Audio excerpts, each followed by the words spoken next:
दर्शकबिन नमस्कार। केन्द्रबिन्दु अनलाइन टिभीबाट हरेक दिन बेलुका प्रसारण हुने केन्द्रबिन्दु न्युजमा तपाईँ सम्पूर्णलाई स्वागत गर्न चाहन्छु। म छु सिमरन स्याङ्बो तामाङ। केन्द्रबिन्दु न्युजमा हामी दिनभरिका टप 5 खोजमूलक तथा महत्त्वपूर्ण समाचारहरू सम्प्रेषण गर्ने गर्छौँ। सुरु गरौँ आजका समाचारहरूका प्रमुख शीर्षकहरूबाट। अमेरिकी एमसिसीको चर्चा चुलिँदा चिनिया बीआरआईको म्याच चुपचाप थपियो। अझै छनौट भएनन् परियोजना। भदौ 1 गतेदेखि दैनिक 15 वटासम्म अन्तर्राष्ट्रिय उडान र 40 वटासम्म आन्तरिक उडान गर्ने तयारी। कम्तीमा 4 घण्टा अघि विमानस्थल पुग्नुपर्ने। उद्योग वाणिज्य महासंघमा राजनीति अन्त्य गर्ने उपाध्यक्षका उम्मेद्वार सौरभ ज्योतिको अठोट। आर्थिक विकासका लागि अघि बढ्ने प्रतिबद्धता व्यक्त। आज नेपाल कम्युनिस्ट पार्टी संस्थापक पुष्पलाल श्रेष्ठको 42औं स्मृति दिवस। सत्तारूढ नेकपाका शीर्ष नेताहरूद्वारा एकताबद्ध भएर अघि बढ्नुपर्ने धारणा व्यक्त।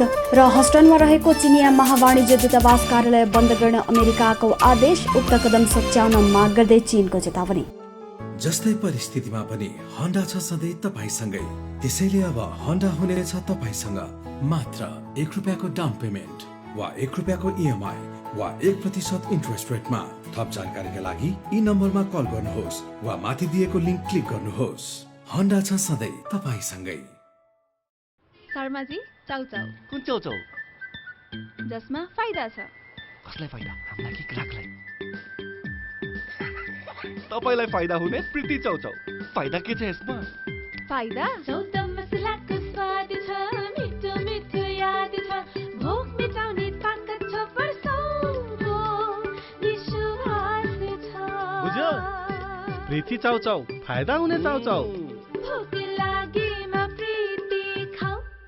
बुलेटिन सुरु गरौँ कोरोना भाइरसको विश्वव्यापी महामारीको अपडेटबाट। विश्वभर कोरोना भाइरस संक्रमितको संख्या 1,51,20,000 नाघेको छ भने संक्रमणबाट मृत्यु हुनेको संख्या 6,20,000 नाघेको छ। त्यस्तै 91,37,000 भन्दा बढी निको भएर घर फर्किएका छन्। यता नेपालमा कोरोना भाइरसको संक्रमणबाट मृत्यु हुनेको संख्या 42 जना पुगेको छ। आज धनुषाका 1 र पोखरामा बस्दै आएकी चिनिया नागरिक 1 जना सहित 2 जनाको मृत्यु भएको स्वास्थ्य तथा जनसङ्ख्या मन्त्रालयले जनाएको छ। त्यस्तै नेपालमा संक्रमितको संख्या 18,094 जना पुगेको छ।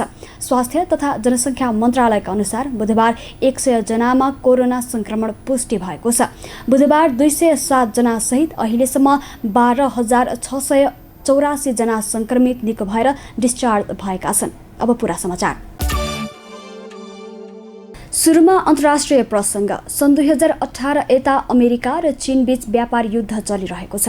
यसै क्रममा बौद्धिक सम्पत्ति चोरी गरेको भन्दै अमेरिकाले हस्टनमा रहेको चिनिया महावाणिज्य दूतावास कार्यालय 72 घण्टाभित्र बन्द गर्न आदेश दिएको छ। तर चिनिया विदेश मन्त्रालयले भने अमेरिकी कार्यको विरोध जनाएको छ। हेरौँ यसै विषयमा तयार पारिएको यो रिपोर्ट। संयुक्त राज्य अमेरिकाले चिनिया महावाणिज्य दूतावास कार्यालय बन्द गर्न आदेश दिएको छ। चीनले अमेरिकाको उक्त कदमले दुवै मुलुक बीचको कूटनीतिक सम्बन्धलाई थप हानि पुर्याउने भन्दै विरोध गरेको छ। विश्वका 2 ठूला अर्थतन्त्र भएका मुलुक चीन र अमेरिका बीच पछिल्लो केही वर्षदेखि विभिन्न विषयमा गम्भीर मतान्तर रहँदै आएको छ। पछिल्लो समय अर्धस्वायत्त हङकङका सन्दर्भमा पारित भएको विवादास्पद राष्ट्रिय सुरक्षा कानुनलाई लिएर अमेरिकाले तीव्र असन्तोष व्यक्त गरेको छ। चीनको विदेश मन्त्रालयका प्रवक्ता वाङ बेनिनले महावाणिज्य दूतावास बन्द गर्न दिएको गलत आदेश तत्काल फिर्ता गर्न चीनले अमेरिका समक्ष आग्रह गरेको छ। उनले अमेरिकाले उक्त कदम नसच्याए चीनले पनि जवाफमा उपयुक्त र आवश्यक कदम चाल्ने चेतावनी दिएका छन्। प्रवक्ता वाङले भने अमेरिकाले एकपक्षीय रूपमा सञ्चालन गरेको राजनीतिक भड्काउपूर्ण कार्य हो र यसले अन्तर्राष्ट्रिय कानुनको समेत गम्भीर उल्लङ्घन गर्छ। साथै यो चीन र अमेरिका बीच भएको द्विपक्षीय कन्सुलर सम्झौताको पनि उल्लङ्घन हो। उनले अमेरिकाबाट यो लज्जाजनक एवं अन्यायपूर्ण कदमको हामी कडा शब्दमा निन्दा गर्दछौँ भन्दै यस कदमले चीन अमेरिकाका सम्बन्धलाई ध्वस्त बनाउन सक्ने बताए। सञ्चार माध्यमका अनुसार महावाणिज्य दूतावास परिसरमा भवनका कागजात जलाएपछि स्थानीय अग्नि नियन्त्रक र प्रहरीहरू साँझपख कन्सुलेट भवनमा आइपुगेका थिए। प्रहरी प्रमुखले भवनको परिसरबाट धुवाँ निस्केको जानकारी दिँदै भवन परिसरभित्र प्रवेश गर्न नदिएको बताए। अब देशभित्रको राजनीतिक प्रसङ्ग। आज नेपाल कम्युनिस्ट पार्टीका संस्थापक महासचिव पुष्पलाल श्रेष्ठको 42औं स्मृति दिवस। रामेछापमा विक्रम सम्वत 1981 असार 15 गते जन्मिएका उनको 2035 साल साउन 7 गते भारतको नयाँ दिल्ली स्थित गोविन्द बल्लभ पन्त अस्पतालमा निधन भएको थियो। कुर्सीका लागि तछाड मछाड गरिरहेका सत्तारूढ दल नेकपाका शीर्ष नेताहरूले पुष्पलालको स्मृति दिवसका अवसरमा भने पार्टी एकतालाई थप मजबुत बनाउनु पर्ने बताएका छन्। हेरौँ पुरा समाचार। पुष्पलाल श्रेष्ठको नेतृत्वमा नेपालमा पहिलोपटक विक्रम सम्वत 2006 वैशाख 10 गते नेपाल कम्युनिस्ट पार्टी स्थापना भएको थियो। उनले स्थापना गरेको नेकपा विभिन्न चरणमा फुट्दै विभिन्न कम्युनिस्ट पार्टी बनेका छन्। 2075 जेठ 3 गते भने नेकपा एमाले र नेकपा माओवादी केन्द्र मिलेर पुनः अहिले त्यही नेकपा पार्टी बनेको छ। सोही पार्टी अहिले आन्तरिक विवादमा रुमलिरहेको छ। पछिल्लो पटक प्रधानमन्त्री केपी शर्मा ओली, पार्टी अध्यक्ष पुष्पकमल दाहाल प्रचण्ड र वरिष्ठ नेता माधव नेपाल बीचको सम्बन्धमा चिसोपना बढ्दै गएको छ। तर आज पुष्पलाल श्रेष्ठको 42औं स्मृति दिवसका अवसरमा सत्तारूढ नेकपाका शीर्ष नेताहरूले एकताबद्ध भएर अघि बढ्नुपर्ने धारणा व्यक्त गरेका छन्। प्रधानमन्त्री ओलीले आज एक वक्तव्य जारी गर्दै पार्टीलाई बलियो बनाउँदै देशलाई समृद्ध र नागरिकलाई सुखी बनाउन एकताबद्ध भएर अघि बढ्नु अपरिहार्य रहेको बताएका छन्। प्रधानमन्त्री ओलीले कम्युनिस्ट पार्टीको सरकारले समानतालाई समृद्धिसँग जोडेर अघि बढिरहेको दावी गर्दै आजको पिँढीले आफ्नो जीवनमा समृद्धि सहितको समानता हासिल गरी पुष्पलालका योगदान स्मरण गर्ने बताएका छन्। पुष्पलालले सामन्तवादको अन्त्य र गणतन्त्रको स्थापनालाई राजनीतिक उद्देश्य बनाएको उल्लेख गर्दै प्रधानमन्त्री ओलीले वाम लोकतान्त्रिक आन्दोलन र रूपान्तरणका व्यवस्थित विचारमा पुष्पलालसँग समकालीन नेताहरूमध्ये अरू कसैको तुलना गर्न नसक्ने पनि बताएका छन्। त्यस्तै नेकपाका वरिष्ठ नेता माधव कुमार नेपालले कम्युनिस्ट आन्दोलनलाई सबै खालका भड्काउहरूबाट जोगाउँदै पुष्पलालले स्थापित गरेका मानकहरू सधैँ मार्गदर्शनका रूपमा रहेको बताएका छन्।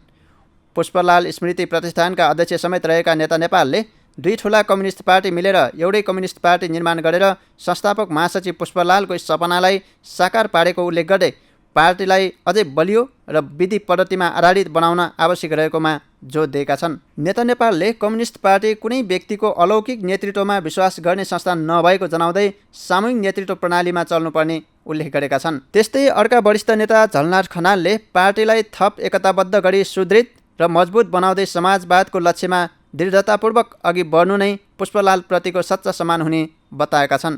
नेता खनालले नेपाली कम्युनिस्ट आन्दोलनले 71 वर्ष पार गर्ने क्रममा प्राप्त भएका असाधारण उपलब्धिसँगै चुनौती पनि रहेकाले ती चुनौतीसँग जुड्न पार्टीलाई सही नीति, विधि र पद्धतिमा अघि बढाउनुको विकल्प नभएको स्पष्ट पारे। यस वर्ष कोभिड-19 का कारण स्मृति दिवसको अवसरमा बृहत कार्यक्रम नगरिएको पुष्पलाल स्मृति प्रतिष्ठानका महासचिव गङ्गालाल तुलाधरले जानकारी दिए। उनले स्मृति दिवसका अवसरमा प्रतिष्ठानको आयोजनामा कीर्तिपुरको चम्पादेवीमा अवस्थित पुष्पलाल स्मृति पार्कमा अनौपचारिक कार्यक्रम मात्रै राखिएको जानकारी दिए।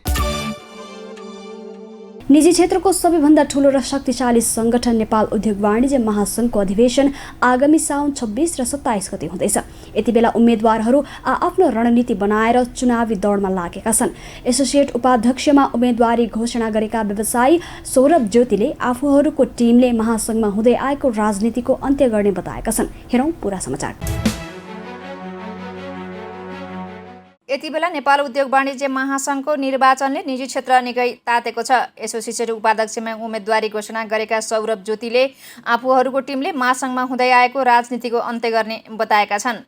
के गरौँ भनेर हामी लागेका छौँ, किनभने नयाँ युवा पिँढी आइरहेछ। यसमा चाहिँ अलिकता हामीले चाहिँ राजनीति कम गर्ने र काममा बढी ध्यान दिने र काममा बढी ध्यान दिने भनेको हाम्रो महासङ्घमा वर्षौंदेखि राजनीति भइरहेकाले त्यसको अन्त्य र आर्थिक विकासका लागि आफूहरूले उम्मेदवारी दिएको महासङ्घ बैंकिङ विभागका सभापति समेत रहेका ज्योतिले बताए।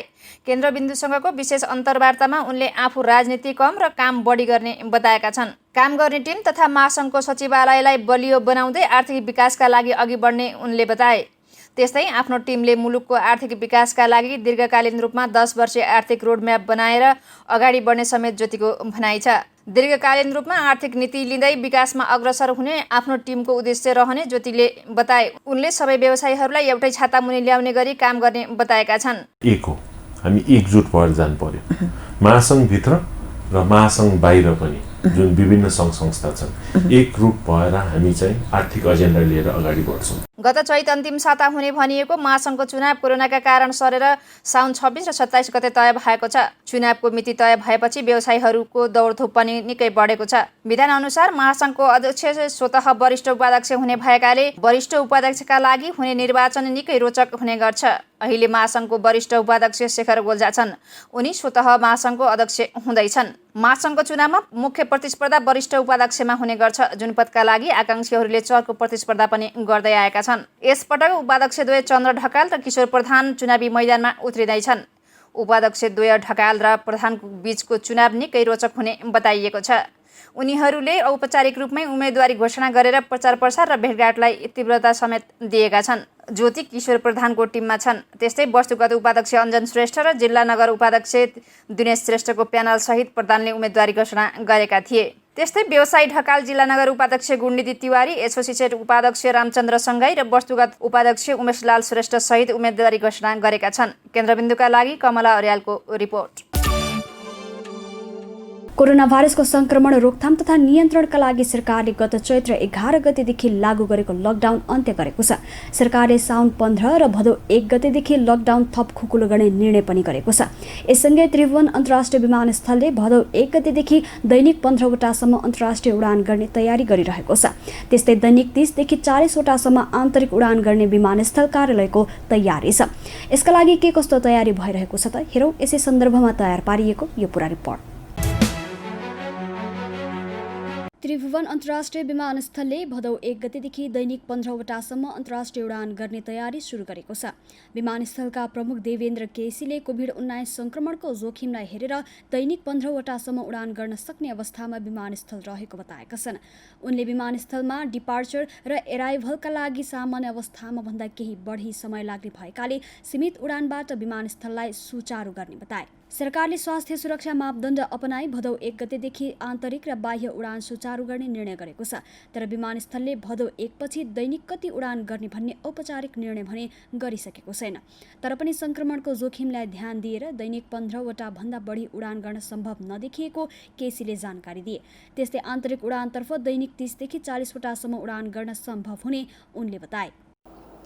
अब त्यो हेडक्वार्टरसम्म भन्न बाँकी छ, मैले भनेको धेरै नहोस्, तर डोमेस्टिकमा चाहिँ हामी 30-40 फ्लाइट गर्न सक्छौँ। हजुर त्यहाँ त छिटो हुन्छ नि, हजुर गर्न सक्छौँ। अन्तर्राष्ट्रिय यात्रुका लागि विमान उडान हुने समय भन्दा कम्तीमा 4 घण्टा अगाडि विमानस्थल प्रस्थान हुनुपर्ने व्यवस्था गरिने उनले बताए। सामान्य अवस्थामा आफ्नो उडान समय भन्दा 3 घण्टा अघि विमानस्थल पुग्नुपर्ने अवस्था रहेको थियो। विमानस्थल प्रमुख केसीले स्वास्थ्य सुरक्षा अपनाउनका लागि साधन स्रोत बढाउनु पर्ने बताए। विमानस्थलसँग जनशक्ति पर्याप्त भएको तर संक्रमणको जोखिम कम गर्नका लागि साधन स्रोत थप्नुपर्ने बताए। त्यसका लागि विमानस्थलले काम गरिरहेको उनले बताएका छन्। देशभित्र रहेका अन्य आन्तरिक विमानस्थलहरू पनि उडानका लागि तयारी अवस्थामा रहेको बताए। उनले देशभित्रका सबै विमानस्थलमा न्यूनतम स्वास्थ्य सुरक्षाको मापदण्ड अपनाएर काम गरिने स्पष्ट पारे। कोरोना संक्रमणका हिसाबले विमानस्थल अत्यन्त संवेदनशील ठाउँ भएकाले स्वास्थ्य सुरक्षाका प्रोटोकलहरूलाई पूर्ण रूपमा पालना गर्न र गराउन विमानस्थल सक्षम रहेको उनले बताए। त्यस्तै यात्रुहरूलाई विमानस्थलमा आउँदा सतर्क रहन समेत केसीले आग्रह गरे। विमानस्थलमा कुनै पनि व्यक्तिलाई समस्या भए त्यसको व्यवस्थापन गर्न विमानस्थल सक्षम रहेको पनि उनले बताए। अब आजको टप 1 न्यूजको पालो। नेपालमा विगत 1 वर्षदेखि अमेरिकी सहयोग नियोग मिलेनियम च्यालेन्ज कर्पोरेसन MCC को चर्चा चुलिएको छ। सरकार र प्रमुख प्रतिपक्ष नेपाली काङ्ग्रेस यसलाई जसरी पनि पास गर्ने पक्षमा रहेका छन् भने नेकपाकै एक समूह सहित केही यसको विपक्षमा रहेका छन्। तर 3 वर्ष अगाडि हस्ताक्षर भएको चीनको belt and road initiative BRI को भने अहिले कुनै चर्चा छैन। के छ त BRI को ताजा अवस्था प्रस्तुत छ, यसै विषयमा तयार पारिएको यो विशेष रिपोर्ट। 3 वर्ष अगाडि हस्ताक्षर भएको चीनको belt and road initiative BRI को भने अहिले कुनै चर्चा छैन। 3 वर्षका लागि हस्ताक्षर भएको BRI को समयावधि गत मे महिनामा सकिएको थियो। तर दुवै देशले आपसी सहमतिमा सुटुक्क यसको म्याद थपेका छन्। कोरोनाभन्दा ठिक अगाडि BRI ऋण तथा अनुदानको मोडालिटीको बारेमा छलफल भइरहेको थियो। तर कोरोनाको कारणले त्यो पुरै अवरुद्ध भएको छ। यति मात्र होइन, कोरोना अगाडि नेपाल सरकारले BRI बाट लिने सहयोगका क्षेत्रहरू समेत पहिचान गरिसकेको थियो। त्यसको केन्द्रमा कनेक्टिभिटी थियो, तर आवत जावतमा भएको अवरोधका कारण ती प्रक्रियाहरू अगाडि बढ्न सकेनन्। अब यो अझै कति समय जाने हो त्यसको कुनै टुङ्गो छैन। त्यसै गरी कोरोनाले सिर्जना गरेको आर्थिक सङ्कटका कारण नेपालले लागू गर्ने परियोजनाहरू समेत प्रभावित भएका छन्, किनभने कमजोर आर्थिक अवस्थाका कारण नेपालले चीनबाट ऋण लिएर परियोजनाहरू लागू गर्न सक्ने अवस्थामा छैन। जानकारहरूका अनुसार एमसिसीको बारेमा काठमाडौँमा भएको बहसको प्रभाव आगामी दिनमा बीआरआईमा समेत पर्नेछ। एमसिसी जस्तै बीआरआईका परियोजनाहरूका बारेमा पनि नेपालमा तीव्र बहस हुने त होइन भन्ने आशंकाहरू रहेका छन्। विशेषतः परियोजना छनौटको तहमा पुगेपछि यस विषयमा तीव्र बहस हुने देखिन्छ। सन् 2017को मे महिनामा तत्कालीन प्रधानमन्त्री पुष्पकमल दाहाल नेतृत्वको सरकारले चीनसँग बीआरआई सम्झौतामा हस्ताक्षर गरेको थियो। त्यस यता बनेको कुनै पनि सरकारले बीआरआई अन्तर्गतका परियोजनाहरू छनौट गर्न सकेनन्। यसको कारण हो बीआरआई परियोजनाको कारणले नेपाल कतै ऋणको ट्र्यापमा पर्ने त होइन भन्ने महत्त्वपूर्ण हो। त्यसैले पनि बीआरआई नेपालको सहभागिता हुने प्रतिबद्धता जनाए पनि आयोजनाहरूको छनौट हुन नसकेको हो। रेलवे बीआरआई अन्तर्गत सञ्चालन हुने भनिएको सबैभन्दा ठूलो परियोजना हो, तर काठमाडौँ केरुङ रेलमार्गको विषयमा दुई देशको बीचमा कुनै पनि सहमति हुन सकेको छैन। एक त एकदमै कठिन भौगोलिक भूभाग छेडेर ल्याउनु पर्नेछ, अर्कोतर्फ रेल ऋणमा बनाउने कि अनुदानमा। नेपालले आफू केही लगानी गर्न तयार भए पनि चीनलाई अनुदानमा बनाइदिन आग्रह गरेको छ भने चीनले भने ऋण लिनको लागि आग्रह गरिरहेको छ। त्यसैले यस विषयमा दुई देशको बीचमा सहमति हुन सकेको छैन। त्यसले यस विषयमा थप कुराको आवश्यकता देखिन्छ। यतिन्जेल केन्द्रबिन्दु न्युज हेरेर साथ दिनुभएकोमा तपाईँ सम्पूर्णलाई धेरै धेरै धन्यवाद। भोलि पुनः यही समयमा आउने बाचा गर्दै छुटिन चाहन्छौँ। नमस्ते। केन्द्रबिन्दु न्युज हेर्दै गर्नुहोला र नयाँ अपडेटका लागि www.kendrabindu.com हेर्दै गर्नुहोला।